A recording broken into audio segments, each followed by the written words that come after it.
Muchas gracias. Bueno, pues buenas tardes. Bueno, sí, ya tarde, estamos a las 12. Bueno, primero quiero darle las gracias a la Universidad Politécnica del Carchi, al titular del área de administración pública, al doctor Vladimir Pérez Mar, por la invitación que me ha hecho a formar parte de este primer seminario internacional de gobierno y administración pública. Decirles que esta es la segunda ocasión que estoy en esta universidad. La primera fue en el 2017, en el marco de un seminario que se hizo sobre economía, que sé que lo van a volver a realizar. Y bueno, muy contento.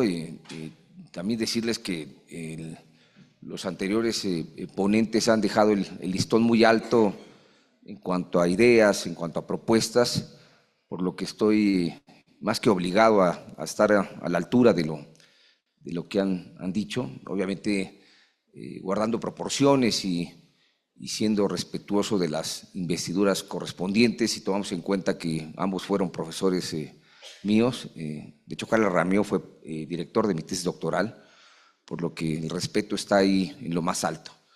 Bueno, a mí me toca abordar un tema, uno de los tantos temas que forman parte de las agendas político-administrativas. Este es un asunto, decía una reciente profesora en el Congreso del CLA de Brasil, es un tema viejo, mas no antiguo.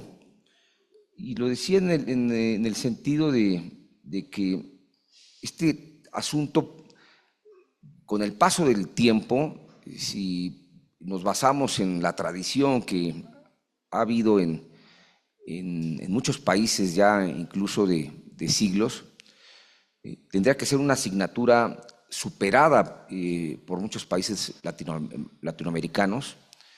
El problema es que nos encontramos en pleno siglo XXI, 2025, y esta no deja de ser una asignatura pendiente. Y una asignatura pendiente que, no sé si para bien o para mal, pues no deja de ser necesaria tal como están las cosas en muchas áreas de gobierno, en muchas políticas públicas, por lo que tenemos que hoy día pensar y repensar lo que son las burocracias profesionales. Bueno, voy explicándoles en qué consiste mi guión de presentación. Prácticamente son 4 apartados en los que quiero centrarme. El primero, bueno, tratándose de que el público mayoritariamente es público universitario, bueno, no voy a dejar de asumir una posición como profesor. Y ahí, de entrada, me parece conveniente entrar al terreno de los conceptos, de los aspectos analíticos, de lo que es la profesionalización. Suele haber luego una confusión en cuanto a términos que luego se utilizan como sinónimos, y eso es lo que me interesa dilucidar. Otra parte relevante es señalar cuáles son los beneficios de la profesionalización de la función pública, qué nos aporta, cuáles son las ventajas. Un tercer tema es cuál es la situación actual en Latinoamérica con respecto a la profesionalización de la función pública. No voy a hablar de México, sería muy aburrido hablar de México para un público ecuatoriano. Creo que esto va a ampliar la visión en cuanto a saber qué está pasando en América Latina. Y por último, ¿cuáles son los desafíos que nos enfrentamos, que se enfrenta la política, la propia administración pública? Y sobre todo, lo decía yo ayer en una reunión informal con el decano y con el propio director de la maestría,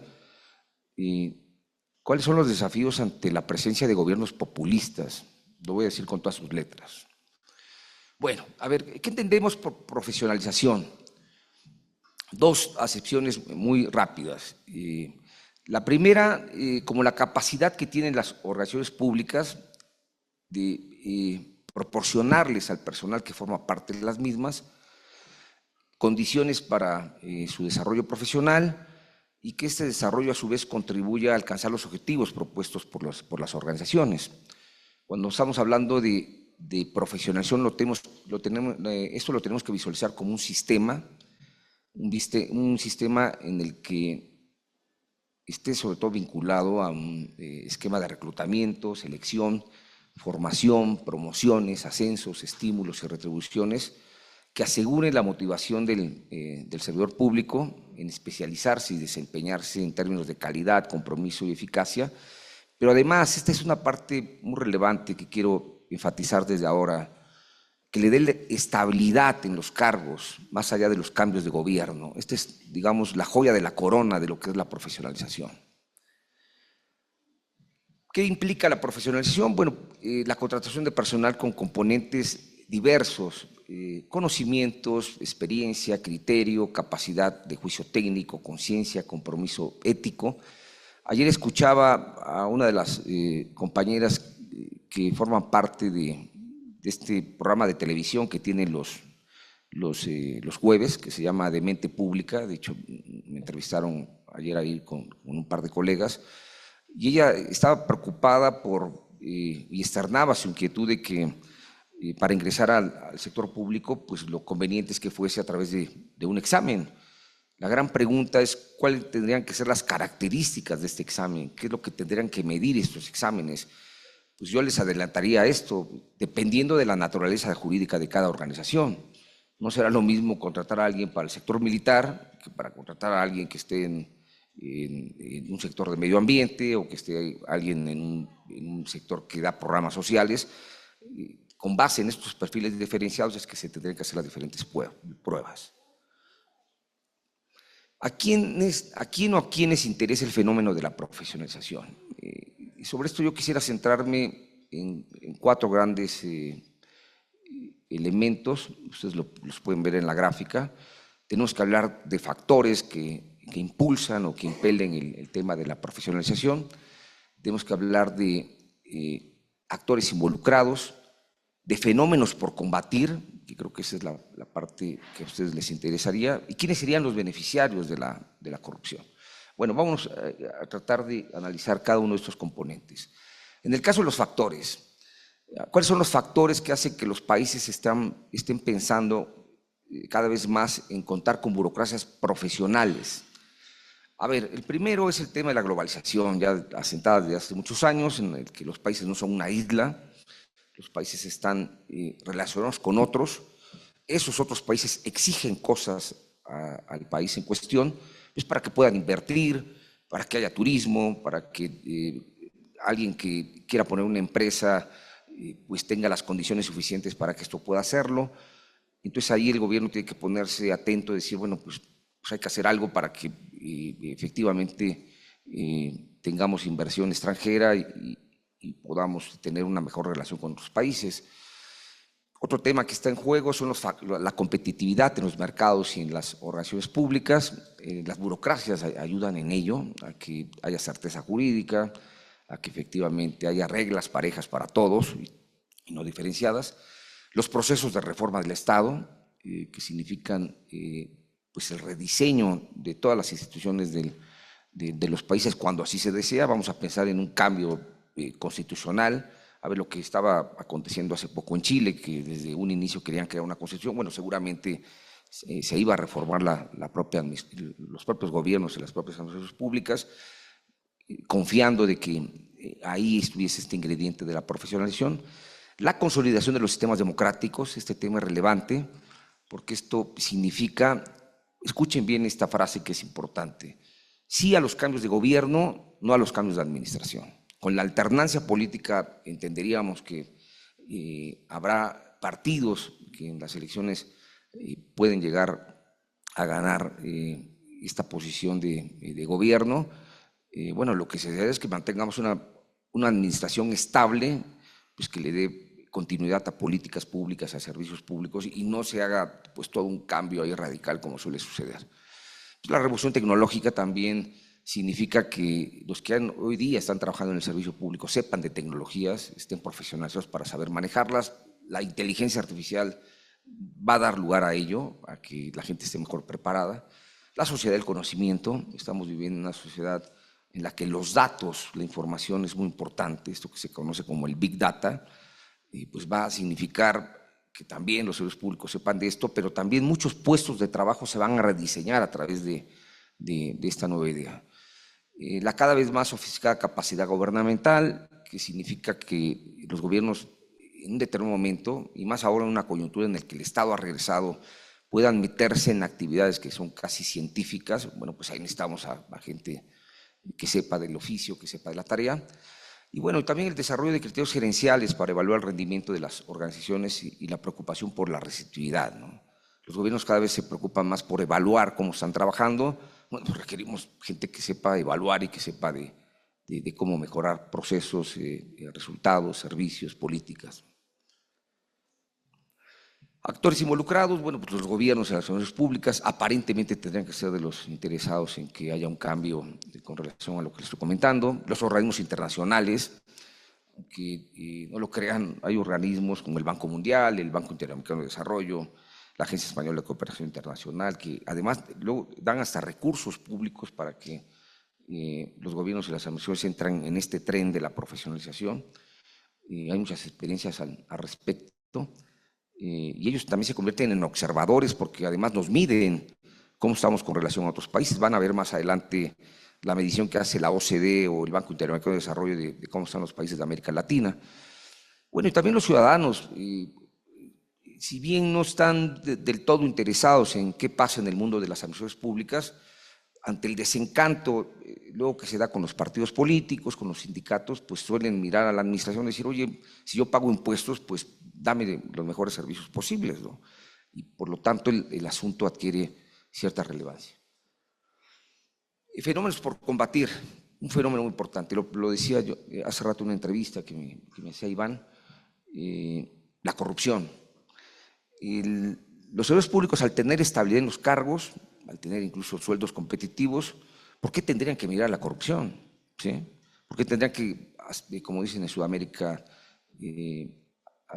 a través de coimas que alguien les pueda dar, distraerse con eso cuando pueden tener un puesto que les da esa posibilidad de mantenerse incluso ante los cambios de gobierno?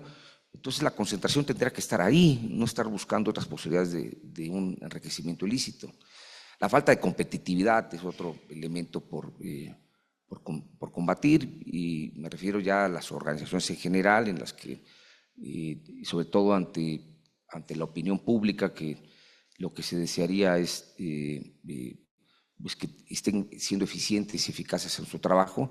Pero también me refiero a la competitividad en cuanto al país en general. O sea, el contar con buenos gobiernos y buenas administraciones públicas hace que los países tengan una imagen de ser países competitivos.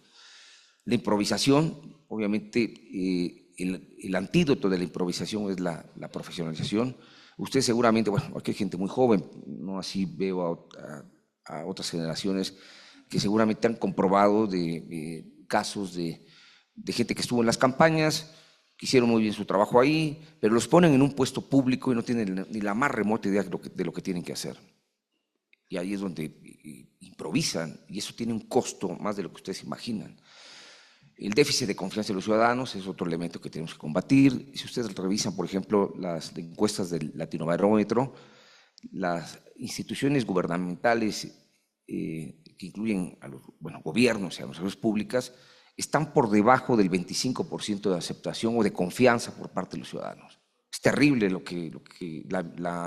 la imagen que tienen los latinoamericanos de sus gobiernos y administraciones públicas, porque no confían en ellas. Ese es el punto central. Otro tema, obviamente, que conviene abatir o combatir es la selección con base en criterios por encima del mérito. Y ahí pues, las modalidades son distintas, ¿no? Desde los compadrazgos, desde el amiguismo, desde la parentela, ergo nepotismo, y eso obviamente no da una buena imagen a cómo los gobiernos están funcionando. El botín político, este es el elemento más importante que la profesión también tendría que combatir.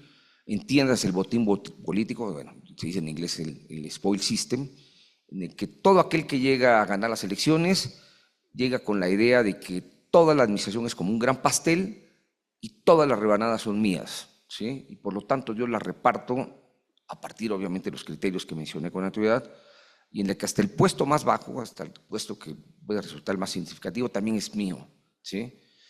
Y lo que se desearía es que pues, esto no fuese así, o sea, bueno, tienes una franja de servidores públicos que puedes designar y hasta ahí, deja la parte profesional que siga funcionando, ese es el mensaje de la profesionalización. La ineficiencia e ineficacia en el funcionamiento de la administración pública, creo que eso ya lo damos por un hecho que tendríamos que combatirlo a través de la profesionalización. La falta de certidumbre jurídica, este es un fenómeno importante porque ustedes mismos observen, bueno, a lo mejor el público tan joven, no tanto, pero vean lo que padecen sus padres. Al cambio de gobierno se pueden modificar un montón de trámites, precisamente por la falta, por el cambio que va a haber de los titulares que tienen que firmar parte de esos trámites. Bueno, alguien puede llegar y decir, oye, yo quiero poner una empresa, pues sabes qué, espérate, porque acaban de cambiar el director general, porque no es gente del partido, o no es amigo del primer mandatario, y seguramente van a cambiar los requisitos para poner una empresa. Entonces, ¿qué dice la persona interesada? Pues mejor me voy a otro país. Punto. Vean la oportunidad que se pierde ahí. Y bueno, y otro tema también por combatir pues, es la cultura patrimonialista, clientelar, prevaleciente, que le he detallado ya con anterioridad. Decir, yo quiero la mayor cantidad de puestos para mí y para mis amigos, punto. Y es lo que está en juego. ¿Quiénes son los beneficiarios de la profesionalización? Sin duda los ciudadanos en general. Yo creo que ellos, al pagar impuestos, al pagar aprovechamientos, al pagar derechos, pues tendrían el derecho y a contar con mejores servicios públicos, en salud, educación, en seguridad pública, en vivienda, en todo lo que usted se quiera imaginar. Hacer valer lo que estás pagando como en la parte recaudatoria. Los políticos también, aunque haya una miopía ahí, se crea que la administración profesional les estorba, pues no, porque también existe la posibilidad, eso ya está probado, incluso con políticos tan prestigiados como Juan Lins, que al ganar una elección tú estás ganando legitimidad. ¿Qué es lo que tienes que sumar a la legitimidad? La eficiencia, la eficacia, y eso nada más te da la administración.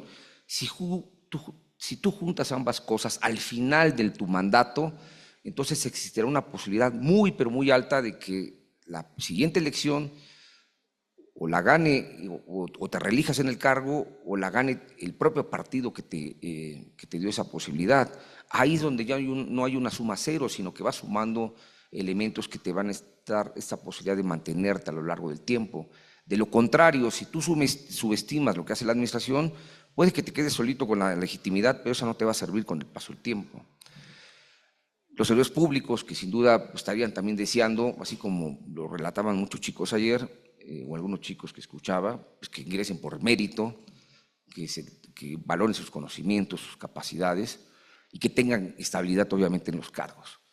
Los legisladores, yo creo que también el tener una administración pública eficaz, pues garantizaría que muchas de las iniciativas, leyes que impulsan, pues pueden llevar a un buen puerto, que se materialicen sobre todo, y eso solamente lo hace una administración profesional.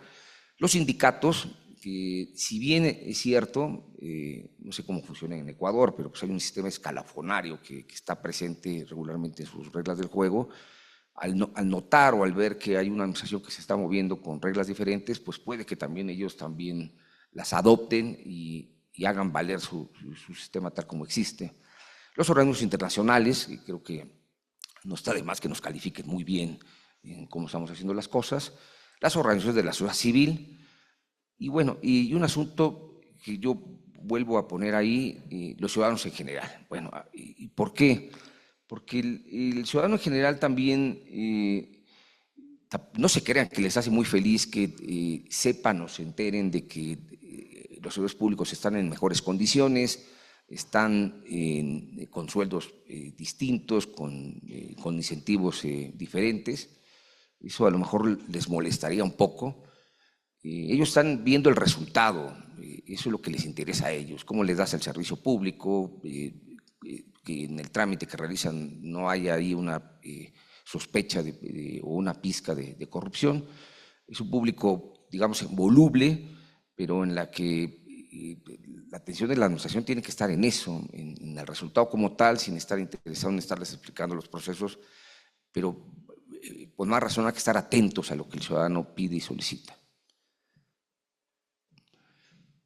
Bueno, ¿cuál es la relación de la profesionalización con un sistema democrático y con un país en general? Vean los temas en los que, bueno, yo me atrevo a decir que esta es la imagen más importante de todas las que voy a mencionar. ¿Cuáles son algunos de los beneficios, ventajas? Bueno, pues garantiza la continuidad de políticas y programas y servicios sociales ante los cambios de gobierno, propicia que los servicios públicos no sean rehenes de los intereses de los partidos políticos, en una idea en la que ya si el servidor público goza de cierta estabilidad a partir de sus méritos, pues no tiene que deberle el puesto al jefe inmediato y por lo tanto la lealtad se intercambia a ser una lealtad más de carácter institucional y lo que interesaría aquí es que efectivamente ante una postura más, bueno, entre comillas, neutral, imparcial, técnica, bueno, pues le pueda brindar a los ciudadanos el servicio que desean y no partir de mandatos que de pronto a un político se le ocurren y que pueden desviar el funcionamiento de la administración en general. Democratiza el servicio público a través del ingreso de las personas vía concursos públicos, que creo que esto habría que resaltarlo. Transparente el funcionamiento de los gobiernos y la administración pública. Disminuye la corrupción y la falta y facilita la creación de un sistema de rendición de cuentas, que creo que también ese es otro, bueno, hay un flagelo, hay que combatir y creo que la profesión lo puede hacer muy bien. Transforman la cultura de la lealtad de los servicios públicos en la cultura de la responsabilidad, lo que yo les decía, ya no tengo que darle el puesto al jefe o a la persona que me puso ahí, sino a la institución en la que estoy trabajando. Posibilita el crecimiento económico de los países. Aquí hay estudios muy interesantes de Rauch y Evans que demostraron que las burocracias profesionales dan esa posibilidad de que los países crezcan, porque contribuyen indirectamente a partir de las condiciones que se les da al desarrollo económico, a las empresas, a que se puedan crear empleos, a que no haya corrupción. Adicionalmente, no quiero dejar de mencionar los estudios que ha hecho el Banco Mundial, los trabajos de Daniel Kaumann, que también han dicho, vean la fórmula interesante, burocracias en las que están basadas en el mérito, hay una menor corrupción. Burocracias basadas en el mérito, hay una mayor competitividad del país, y burocracias basadas en el mérito, hay una mayor eficacia y eficiencia en su funcionamiento. Por favor. Bueno, ¿cuáles son las modalidades de la profesionalización? Sigo en la parte conceptual porque esto me interesa que quede lo más claro posible. La profesionalización suele tener para las organizaciones públicas, ojo con eso, dos modalidades. La más tradicional, la más conocida, es lo que se conoce como los servicios civiles o profesionales de carrera, ¿sí? Este es, digamos, el término o el concepto que incluso es propio de las organizaciones públicas, déjenme decirles. Esto no lo tienen las empresas privadas. Tendrán algo parecido, pero con otro nombre. Pero en los últimos años, con la reforma de los servicios civiles que han hecho muchos países, lo que han adoptado, sobre todo las administraciones públicas anglosajonas, el caso de Inglaterra es muy significativo, han adoptado lo que se conoce como la gestión estratégica de recursos humanos, que significa haber importado prácticas del sector privado para ser adoptadas en el sector público. Concretamente tres aspectos: los contratos por desempeño, las competencias, ese es un término que entra dentro de la gestión estratégica, y también lo que son los contratos por desempeño, lo que son las competencias, y sin duda pues el uso intensivo de las tecnologías para tratar de que muchos de los procesos que ya mencioné, reclutamiento, formación, capacitación, evaluación de desempeño, se ve a través de estas tecnologías o de estas grandes plataformas.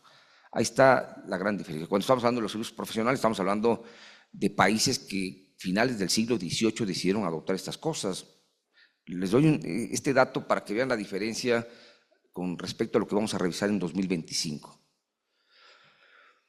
Bueno, de acuerdo con Longo, ¿qué es un servicio civil? Un servicio profesional. Vean, es claro, el autor Francisco Longo es actualmente uno de los especialistas en este tema.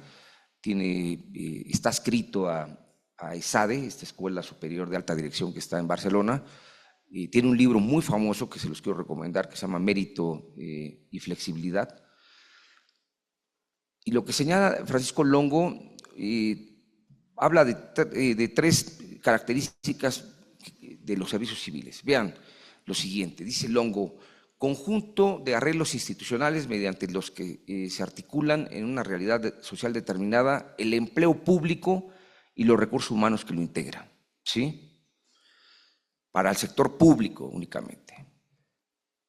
Punto número 2, comprende normas escritas o informales, estructuras, pautas culturales, políticas explícitas e implícitas, prácticas y actividades de diferente signo.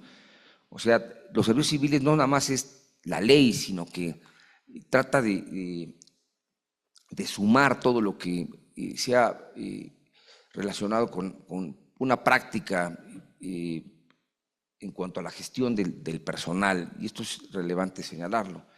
Pero aquí viene el tema más importante que nos atañe principalmente a los países latinoamericanos, porque nos encanta esto de andar haciendo leyes. Y dice Longo, fíjense, aunque influido por el marco jurídico, no debe ser confundido por este, ¿sí?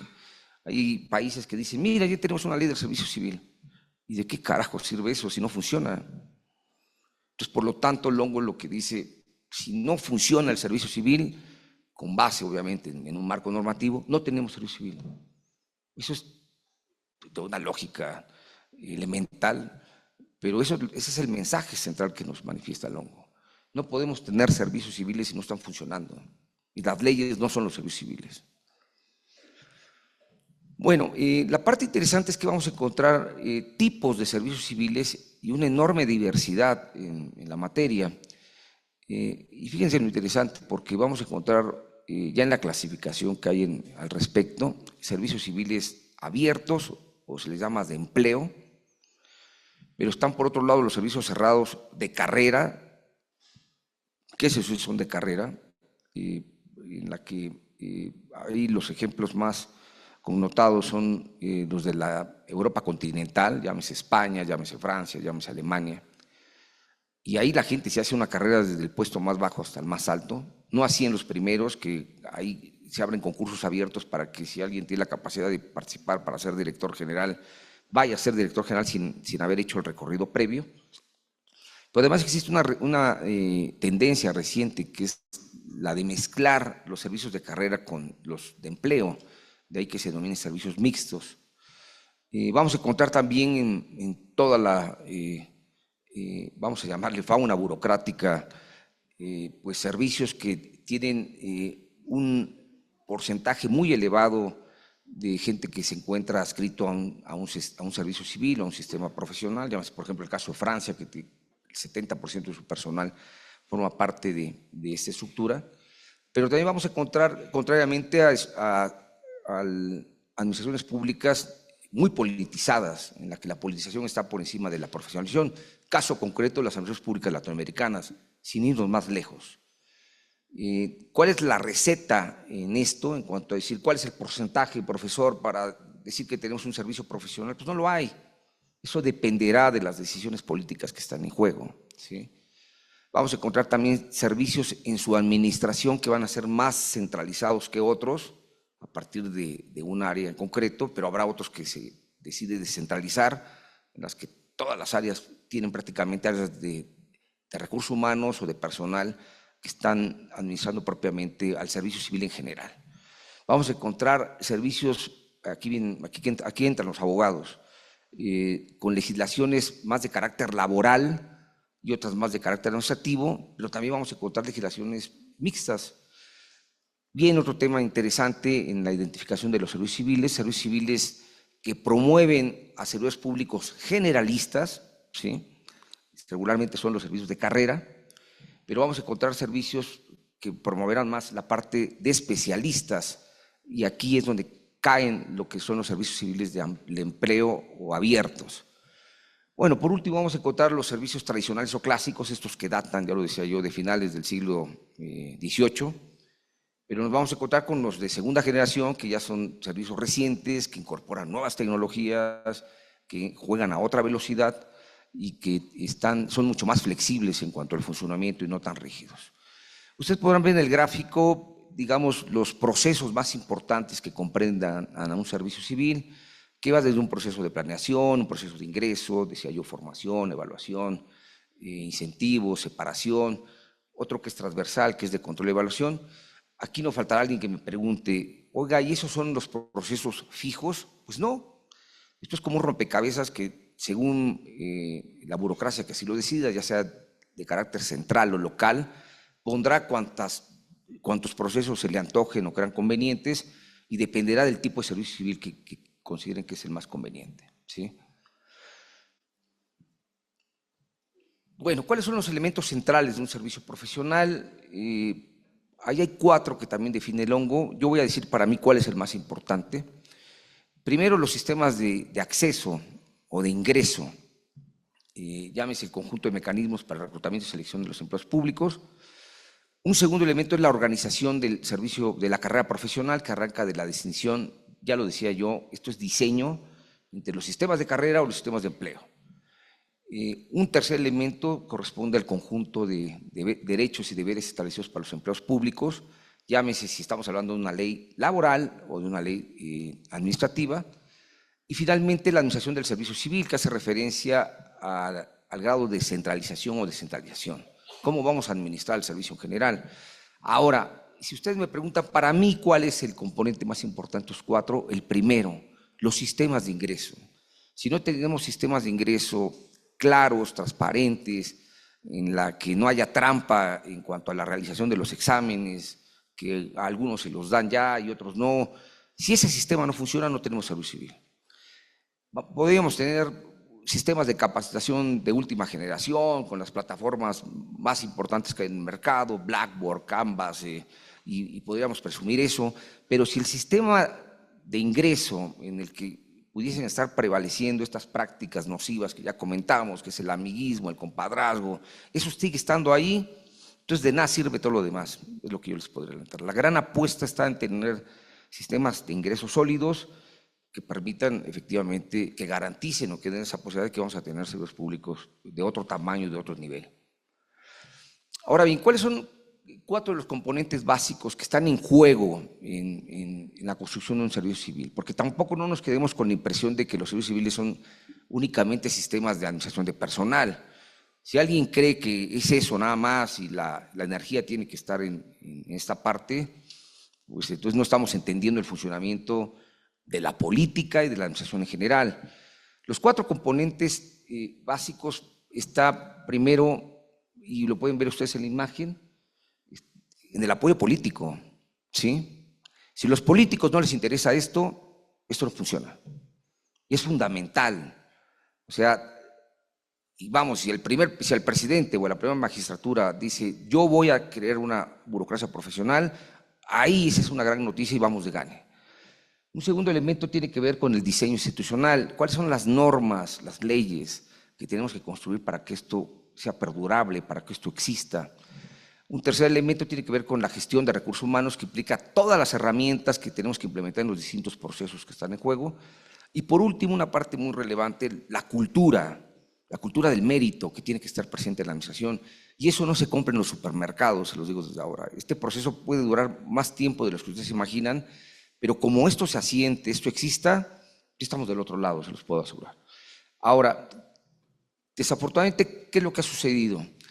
Que no estando esta pieza, se le dará una gran apuesta a lo que es, bueno, creo que me parece que eso viene a continuación.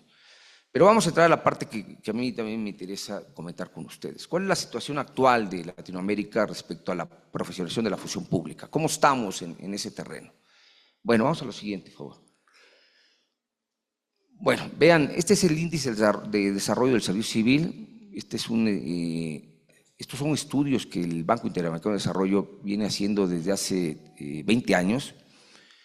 Y es interesante esta página porque es una página interactiva. Si ustedes teclean a cada país, les va dando el resumen de lo que ha sucedido en los últimos años. De hecho, ha habido una especie como de doble evaluación. Y lo que vamos a encontrar es cuáles son los países hoy día que están más cercanos o próximos a tener un servicio civil sólido. Bueno, pues está el caso de Chile, está el caso de Brasil, está el caso de Costa Rica. Este es un caso también de llamar la atención porque Costa Rica tiene una tradición de más de 70 años con su servicio civil, con altas y bajas, pero está ahí, es un país centroamericano. Luego, de manera ascendente, estamos encontrando el caso de Uruguay. Luego aparece, si no me falla ahí el tema, creo que, a ver, ayúdenme, Colombia. Y luego tenemos el caso de Ecuador. Fíjese, Ecuador también, no creo que de manera general, pero sí en algunas instituciones se ha registrado un avance significativo. Y México está en una parte intermedia, estancados, pero bueno, yo no voy a hablar del caso de México, no, para que los aburro. Pero es un ranking de una idea que nos da de cuáles son el nivel de burocracias profesionales con las que contamos. En contraste, fíjense, lo que viene también es de llamar la atención. La que viene, por favor. Miren, esta es una gráfica de la OCDE, y la OCDE lo que nos dice, fíjense, contrario censo a que estamos identificando por un lado a las burocracias con un mayor índice de profesionalización, aquí estamos encontrando las más politizadas. Y bueno, ahí vamos a encontrarnos, bueno, lo que ratifica lo que dije en la gráfica anterior. Vamos a nuevamente encontrar a Brasil, vamos a encontrar a Chile, vamos a encontrar al caso colombiano, al caso uruguayo. La única excepción que yo tengo ahí es el de República Dominicana, que está muy bien valorado en la gráfica anterior, y aquí parece que es de los últimos. Y bueno, si nos vamos a observar cuáles son, digamos, los países que están más atrasados en esto, pues va a aparecer Nicaragua, va a aparecer Venezuela, desafortunadamente. Por lo que la invitación que yo les hago es que revisen estos estudios, vean ahí cómo están funcionando las burocracias, para que también ustedes vean que si esto que está aquí coincide con la realidad que ustedes ven. Punto. Bueno, ¿cuál es mi perspectiva de lo que acontece y de lo que tendría que suceder? A ver, en primer lugar, ahora sí regresamos a esta. Están estos 4 componentes que son esenciales: el diseño, el apoyo político, el diseño institucional, la gestión de recursos humanos y la cultura. ¿Qué ha sucedido en general con los países latinoamericanos? A ver, por favor. Regularmente se le ha dado mucho énfasis al diseño institucional, leyes, gran leyes, normas, reglamentos. Medianamente, si es que esta ley, bueno, se medio echa a andar, bueno, pues algunos de los procesos se ponen en funcionamiento. Regularmente la parte de capacitación es a la que más peso se le da. Y no confundir capacitación con profesionalización. También quiero llegar a eso porque habrán escuchado al principio que la profesionalización es un sistema que incorpora otros procesos, es una idea mucho más integral, y la capacitación pues es eso, se aboca más a lo que la palabra indica. Pero lo que tiene que ver con la parte política, bueno, pues encontramos escenarios en los que a los políticos no les interesa esto, les estorba incluso para sus intereses personales, y por lo tanto, bueno, pues la cultura del mérito pues no se puede promover si es que no hay un interés desde arriba. Entonces vean cuál es el diagnóstico que yo hago de estos 4 componentes básicos. Bueno, efectivamente ustedes verán lo que les acabo de decir aquí. Hay una gran apuesta hacia la formación, la capacitación, la planeación incluso. Tenemos grandes catálogos de cargos y puestos. Hasta se tienen que alterar para poder incluir a las personas ahí que políticamente pueden resultar atractivas. Medianamente está la parte de evaluación del desempeño, y hasta la parte, hasta abajo, ustedes podrán ver, vamos a encontrar el tema de ingreso. Bueno, las promociones y incentivos, máximo si no hay recursos económicos. Y la parte de ingreso, que para mí no deja de ser más importante, está hasta la parte más baja del análisis de los sistemas o los procesos. Bueno, voy terminando prácticamente bueno, la idea es que todos estén al mismo nivel. Eso desafortunadamente no suele suceder, salvo posiblemente los países que he mencionado y que están a la cabeza. En México, ¿qué es lo que se ha hecho para seguir impulsando el tema del servicio profesional? Además de ser director de la Escuela Nacional de Profesión Gubernamental del INAP, pertenezco también al Comité de Participación Ciudadana del Sistema Nacional Anticorrupción. El año pasado conformamos un grupo experto en estos temas. La lista puede darles muchas pistas de cuáles son los asuntos por incluir, por incorporar, por tomar en cuenta para construir o diseñar un sistema de esta envergadura. Este grupo experto aportó para cada tema ideas. Estamos hablando de un documento muy accesible que cualquier persona puede leer, cualquier político, cualquier legislador, para saber qué es lo que tiene que hacer en ello. Este documento es de acceso abierto. De hecho, ustedes pueden ver aquí las ligas donde pueden acceder a él. Curiosamente, un paisano de ustedes, un ciudadano ecuatoriano, se enteró de él y me comentó que estaba interesado en hacer una cosa parecida a Ecuador, sobre la base de esta transición. Estamos hablando de contribuciones de 5 cuartillas, no estoy hablando de un libro de 300 páginas, pero insisto, esto les puede dar a ustedes una idea de cómo construir un servicio civil o profesional para una burocracia determinada, llámese federal o llámese local. ¿Cuáles son algunos de los desafíos permanentes? Y con eso termino mi presentación. Principalmente son 7. Los enuncio muy rápido y le voy a dar segundos a cada uno de ellos. Contar con el apoyo sostenible de los políticos en turno.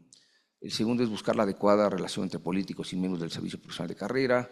La tercera es contar con una herramientas e instrumentos de gestión suficientes para poder implementar correctamente las normas.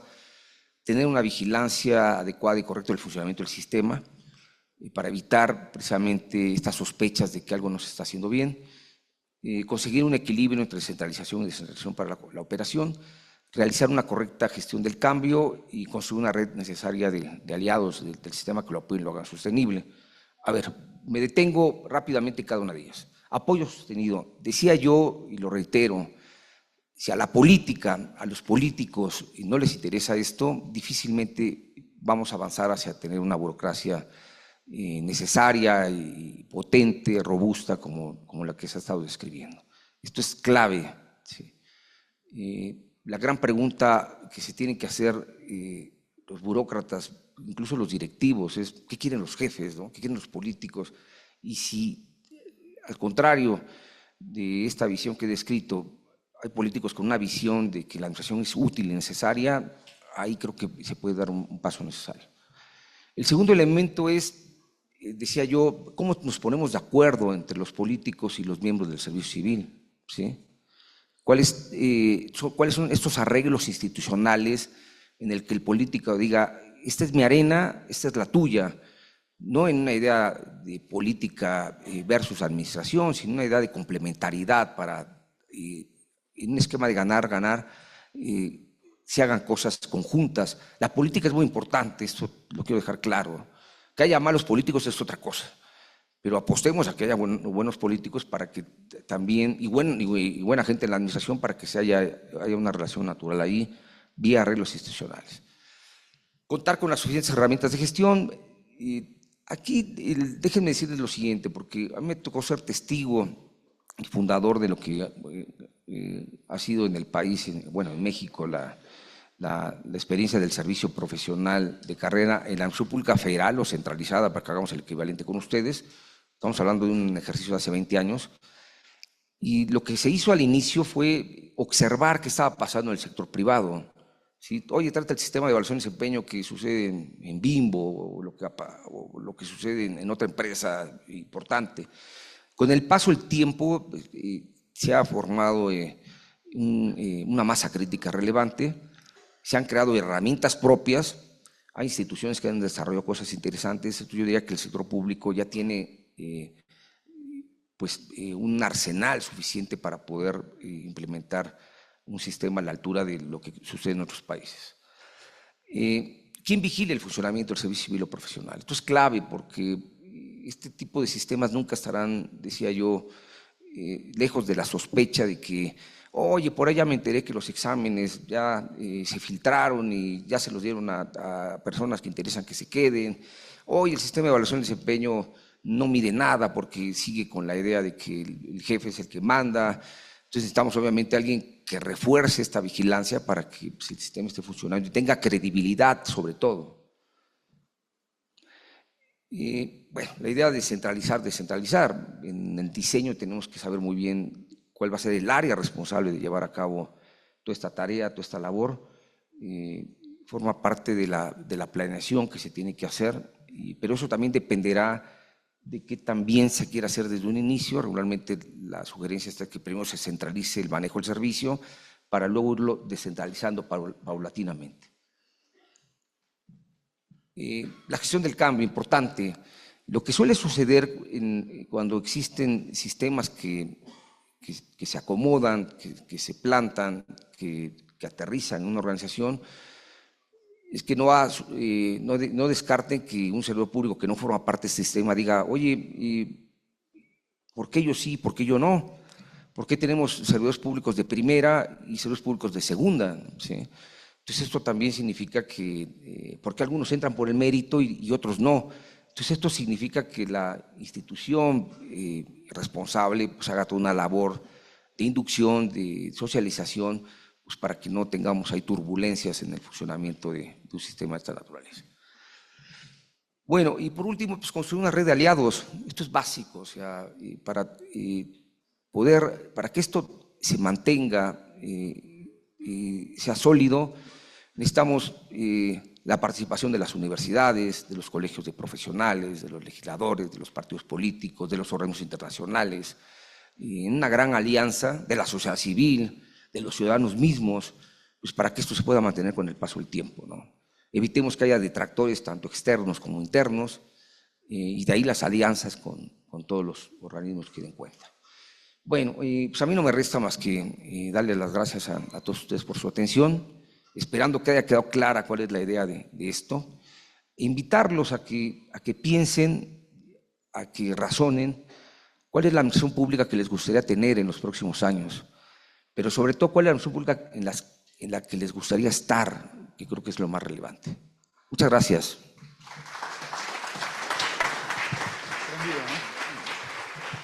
Hola. El tema de preguntas. Sí. Muchísimas gracias a la intervención. En este momento, si hay alguna inquietud, pregunta para realizar al doctor, o damos paso a la siguiente intervención. ¿Sí? Perfecto.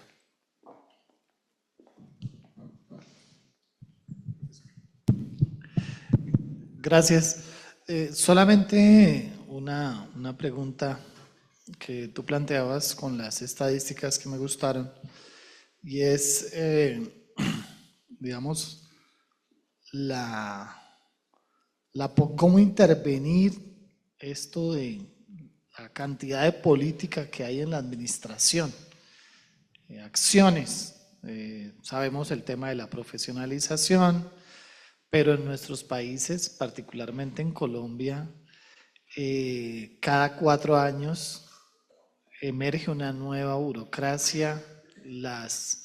O sea, lo que se ha ido haciendo es un proceso de contratación que no respeta la profesionalización, que no respeta, digamos, la idea de que unas burocracias estables, sólidas. No hay una memoria, la memoria se pierde cada 4 años en Colombia, tanto a nivel central como a nivel local y regional. Ahí surge una pregunta, y es cómo hacer esas intervenciones, qué tipo de cirugías, qué tipo de, digamos, de cambios se podrían hacer, más allá de más profesionalización o más allá de, digamos, de lo que se ha planteado. Y esa es una. Y la otra es si hay una agenda latinoamericana alrededor de esos temas, porque es un padecimiento colectivo, pero ¿qué tipo de agenda latinoamericana se mueve en relación a estos aspectos?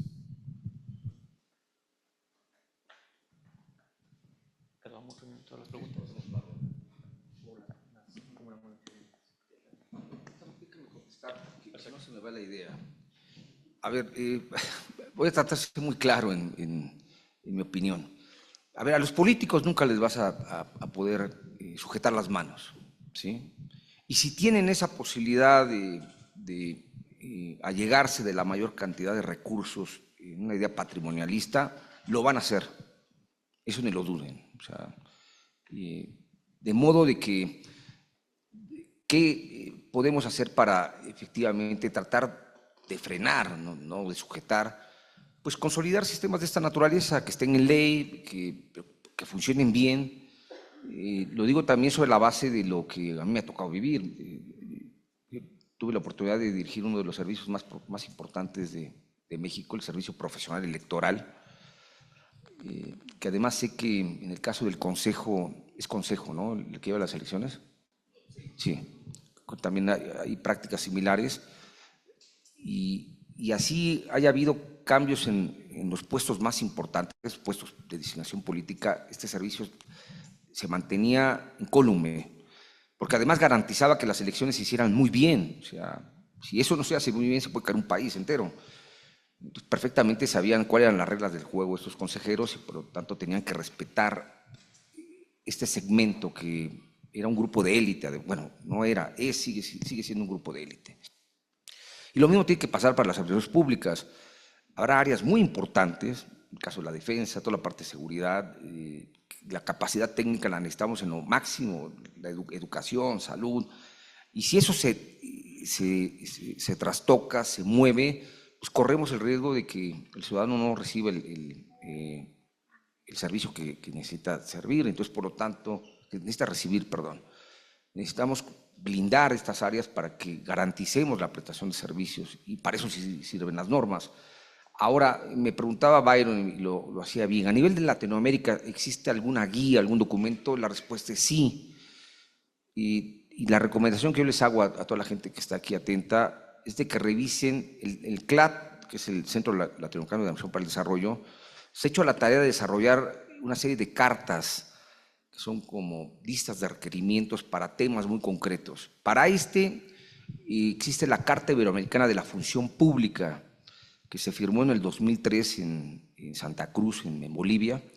La firmaron todos los secretarios responsables del personal de las burocracias. Ha sido muy útil porque, de hecho, en lugar de contratar a un consultor independiente o externo, ha habido ministerios que han echado mano de esta carta. Esta carta, bueno, al igual que este librito que yo les mostré de las 25 propuestas, también nos da pistas de cuáles deberían ser los temas más importantes para la conformación de una burocracia profesional. Nada más como comercial, estas cartas, bueno, la penúltima carta muy importante es la Carta Iberoamericana sobre Inteligencia Artificial en las Administraciones Públicas, y acaba de salir una sobre ciencia de datos. Recomendación, métanse al CLAD, temas de administración pública, de gestión pública, van a encontrar cartas muy buenas que les puede dar a ustedes muchas ideas según el tema que les interese de cómo poder construir algo al respecto. Bueno, a ver, ahora sí, amigo. Perdón.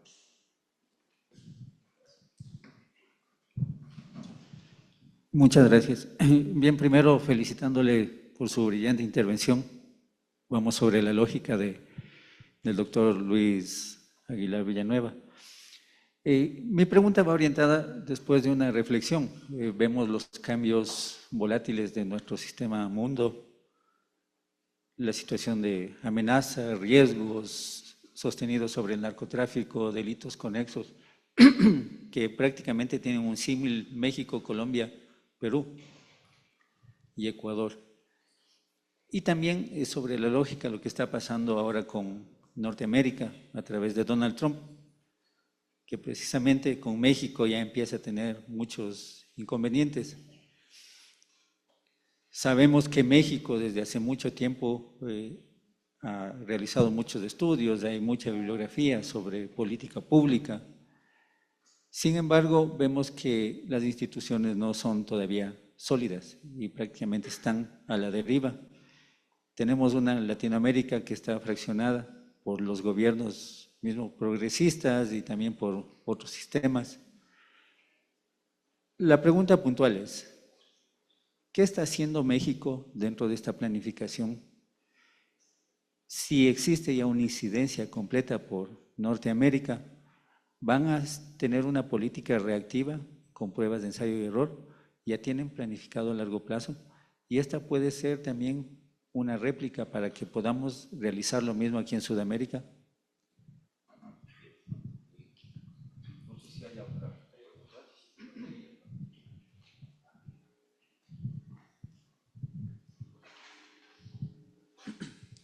Buenos días nuevamente. Qué gusto saludarle, doctor Rafael.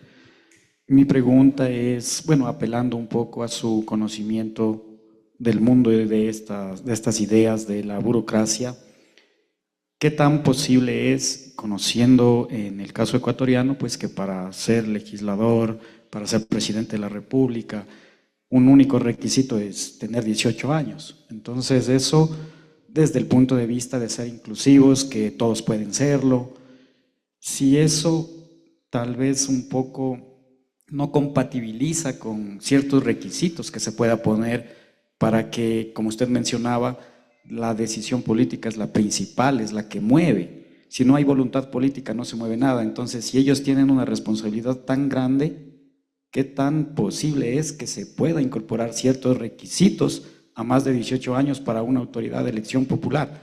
Eso en una perspectiva comparada, ¿no? Quizás cómo lo hacen en México, cómo lo hacen en otros países, si allá, aparte de ese requisito de la edad, hay algo más que contribuya a garantizar que haya cierto manejo adecuado de los países, de las provincias, de los cantones, de las parroquias, según cómo lo lleve cada país. Gracias.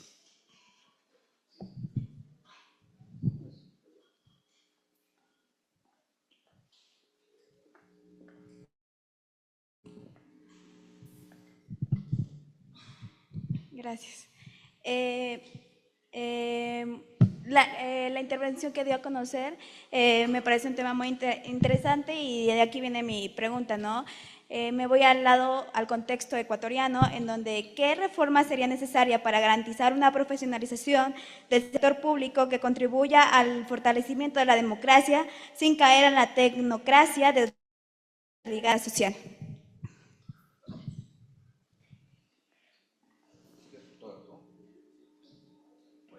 Muy rápido. A ver, empiezo por la última pregunta, que es bueno, las tres han sido grandes preguntas, lo tengo que decir. El gran problema que, por ejemplo, tiene hoy día el caso francés, ya al tener un servicio civil anquilosado, y una de las críticas más fuertes que hacía el presidente Macron, incluso bueno, prácticamente desapareció una de las instituciones más importantes de Francia, que es la ENA, la Escuela Nacional de Administración, porque la convirtieron ahora en otra cosa. Y son servidores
con estos políticos que son unas bestias peludas, que quieren deshacer todo de la noche a la mañana, pero alguien no faltará que le diga, perdón, eso que usted que quiere hacer es ilegal, no se puede hacer porque tenemos un presupuesto ya asignado, no puede utilizar tales partidas, para eso sirve el servidor público técnico, Y ese es el complemento que se tiene que dar.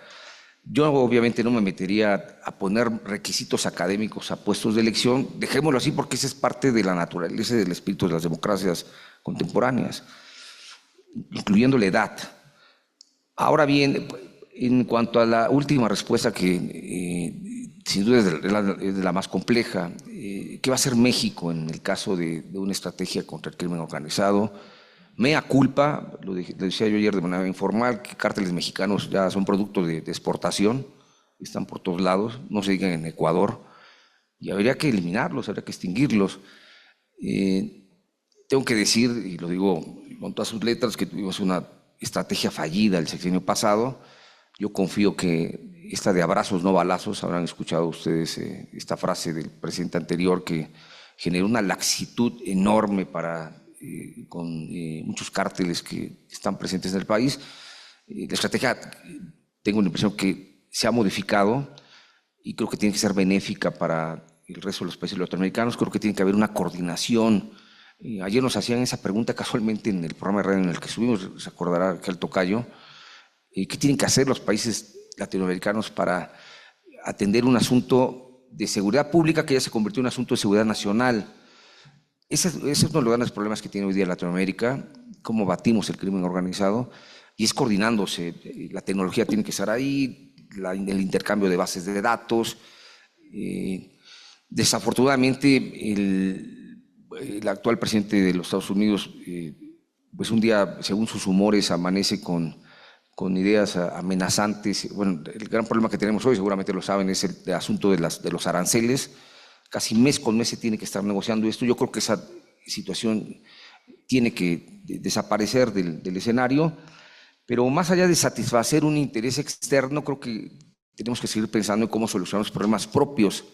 Este lo es, y para estar en consonancia con lo que he descrito en esta hora que me han otorgado, pues tenemos que profesionalizar los cuerpos de seguridad para que puedan hacer mejor su trabajo.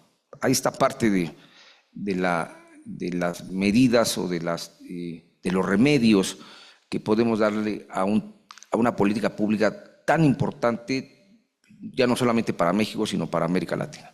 Muchas gracias por su atención.